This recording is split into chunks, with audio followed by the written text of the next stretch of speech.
Or, depuis des années, une flotte nous noie. Surgissons par la mer, l'armada se déploie, inondant tous les fleuves de pirogues chargées d'hommes et de matériel, aussitôt déchargées, reparties dans l'instant pour être rechargées de gasoil, de denrées dont elles sont surchargées.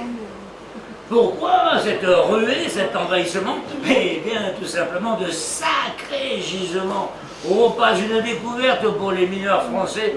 Depuis déjà un siècle, tout ceci fournissait cet or à l'état pur que l'État recherchait. Mais ces lois étriquées les gênent pour chercher. Pour avoir un permis, c'est toujours la galère.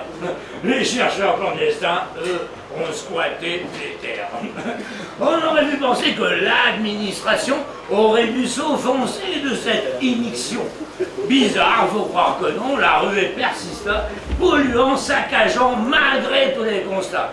Aucun ordre d'en haut n'est venu l'entraver, et on voit impuissant l'écosystème crever. L'eau n'est plus buvable et le poisson douteux, l'une était délectable et l'autre très goûteux. Les Indiens sont malades à cause du mercure et l'État fait si peu pour aider la nature. Après quelques années de cet état de fait, devant l'indignation des habitants refaits, l'autorité suprême, dans sa démagogie, s'est souvenu quand même que ce petit pays, en pleine Amazonie, était relié à elle. Pas seulement par un fil Ariane était belle, mais nous existions, et de nous occulter, il n'était pas question. Alors nous pouvons voir quelques interventions. Les gendarmes procédèrent à des arrestations. On renvoyait les mecs en payant leurs billets. Aussitôt arrivés, ils revenaient piller. L'armada de pirogues perpétues est menée. Les orpilleurs en zone ne sont pas malmenés. Mais les fleuves très souillés continuent de chier leur couleur diarrhéique, dégueulasse à crier. Nous déposions les plaintes, écrivions au préfet, allions jusqu'au ministre, tout ceci sans effet.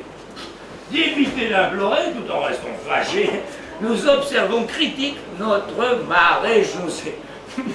Pas besoin de télé pour nous faire rigoler. Nous avons l'euphorie sans même picoler.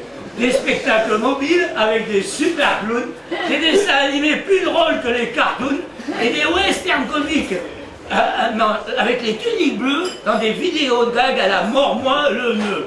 Non, c'est vrai, je vous jure, croyez-moi, j'y étais. Des gendarmes volés, je ne l'ai pas inventé. Carrément, leur pirogue est juste sous leur nez. Un quad dans leurs locaux. L'encore le pied de nez. Des bagnoles saisies, tirées devant leur poste. Le tracteur communal fuyant comme un prost. Enfin, si c'est pas les charlots dans la maréchaussée, dans la rue vers l'or, Charlot est dépassé. Et puis, n'allez pas croire qu'ils n'ont pas d'effectifs. Ils ont toute une troupe pour ces choix attractifs.